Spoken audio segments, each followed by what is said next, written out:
La voix salésienne.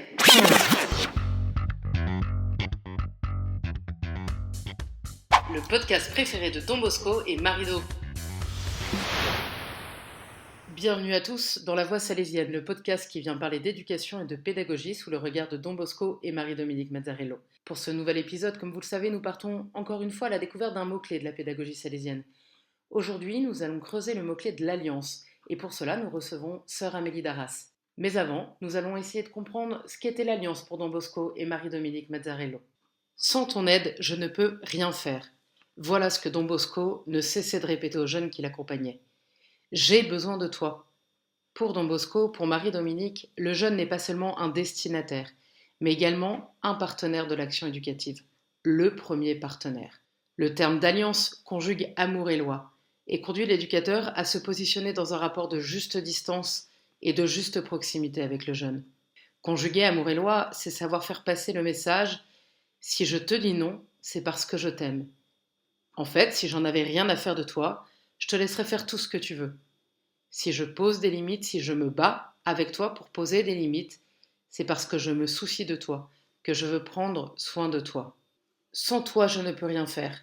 Cette fameuse citation de Don Bosco souligne au moins deux aspects complémentaires. Sans toi. Il s'agit d'un véritable appel à la participation du jeune. Mais Don Bosco d'ajouter « je ne peux rien faire ». La participation du jeune n'implique nullement l'effacement de l'éducateur ou de l'adulte. Celui-ci doit jouer son rôle. La part de chacun croît simultanément. Alors sans plus tarder, j'accueille notre invitée avec très grande joie. Bonjour Sœur Amélie, est-ce que tu peux te présenter s'il te plaît? Bonjour, je suis sœur salésienne de Don Bosco et j'habite depuis 10 ans et j'habite à Lyon et je suis éducatrice spécialisée. Est-ce que tu peux nous dire pour toi, qu'est-ce que le mot alliance évoque dans ton quotidien? Alors, pour moi, c'est un mot très important parce que, bon, déjà en éducation, l'enfant ou le jeune ne peut pas grandir tout seul. Il est aidé par les adultes autour de lui. Donc, en tant qu'éducatrice, il faut faire alliance avec le jeune pour pouvoir l'aider à cheminer dans le chemin qui est le meilleur pour lui, pour qu'il trouve son chemin d'ailleurs. Et pourquoi le mot alliance? Parce que lui, il a besoin de savoir que on lui veut du bien, que l'éducateur lui veut du bien et que s'il lui donne des conseils, s'il lui donne un cadre, c'est parce qu'il l'aime et parce qu'il lui fait confiance et qu'il sait qu'il va réussir. Et donc, une fois que le jeune sait ça, il peut vraiment faire alliance avec l'éducateur. Alors que quand il n'y a pas d'alliance, c'est que le jeune n'a pas confiance en l'éducateur. Le jeune va prendre le chemin inverse que celui que l'éducateur lui propose. Et quand tu parles d'alliance éducative, pour toi, c'est que le jeune avec un adulte ou ça peut être aussi une alliance portée avec un groupe, avec d'autres jeunes, etc. Ah oui, ça peut être porté avec un groupe, ça peut être enfin, une équipe d'éducateurs avec un groupe. Ce mot alliance peut même aller plus loin avec quand, quand on travaille ensemble. Si on veut aller au même endroit, il faut faire alliance. Sinon, on n'y arrivera pas. Donc, c'est important de justement discuter avec l'autre ou les autres pour savoir vers où on veut aller et comment on peut s'entraider à y aller ensemble, parce que ensemble, on est plus fort et on peut vraiment s'entraider. Et est-ce que tu pourrais nous dire un peu plus concrètement, alors on a déjà entendu l'une ou l'autre chose, comment toi tu fais alliance avec les jeunes au quotidien? Oh, de plein de manières. Par exemple, moi, je suis au niveau du lycée Don Bosco. J'organise des temps de débat pour des jeunes. Donc, certains jeunes qui ont vécu du décrochage scolaire ou des problématiques sociales, familiales très compliquées. Et je leur apprends à parler d'eux-mêmes et à dire ce qu'ils pensent sur des sujets qu'ils ont choisis, sur des thèmes de la vie. Au début, quand on se connaît pas, mais ils sont pas très bavards, hein.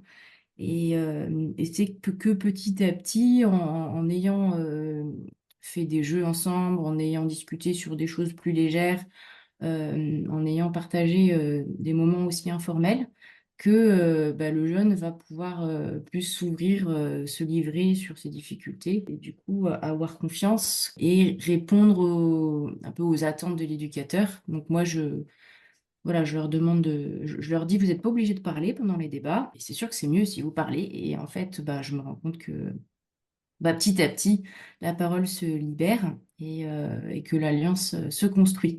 Donc c'est quelque chose qui prend beaucoup de temps et il y a beaucoup d'ingrédients pour que ça marche. Mais c'est une grande joie quand je vois que ça progresse. Voilà un exemple parmi d'autres. Quand tu sens que l'alliance est plus difficile à nouer, à tisser, quand tu sens que le jeune, en tout cas au départ, est peut-être plus, alors soit dans le refus de l'alliance, soit en tout cas en train de fuir un peu ça, est-ce qu'il y a des choses que tu arrives à mettre en place, à tester, à faire pour essayer quand même de créer cette alliance-là? Alors quand je vois que c'est plus compliqué, difficile, déjà je peux faire appel à d'autres personnes de l'équipe éducative ou de l'équipe d'animateurs ou voilà, d'autres adultes pour le rejoindre parce que ça matche pas tout le temps hein, entre deux personnes. Ensuite, je creuse aussi les raisons pour lesquelles ça pourrait ne pas marcher. Déjà en me remettant en question, en essayant de mieux comprendre son histoire, en essayant de mieux comprendre ce qu'il traverse en ce moment, et en discutant avec les autres adultes qui s'occupent de lui, ça me permet d'avoir des lumières et de mieux comprendre tous les paramètres de son refus d'être en alliance avec moi. Merci sœur Amélie. Alors tu le sais sans doute parce que tu as peut-être écouté tous les premiers épisodes de notre podcast. À chaque fois on propose à notre invité de lancer un défi, de proposer un défi à nos auditeurs. Est-ce que tu aurais un défi à proposer pour ce prochain mois? Alors oui, un défi, d'essayer de voir dans votre vie, ça peut être au travail ou en famille ou si vous êtes éducateur avec des enfants ou si vous êtes parent avec vos enfants, là où l'alliance est difficile à mettre en place et du coup le défi c'est de mettre les ingrédients qui permettront à l'alliance de fonctionner.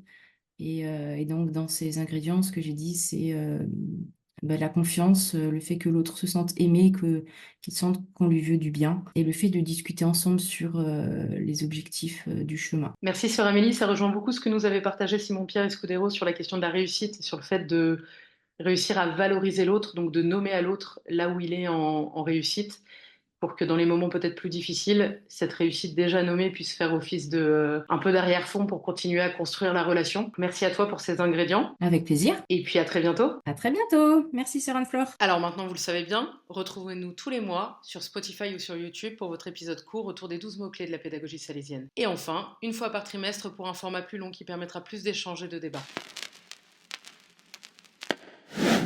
La voix salésienne.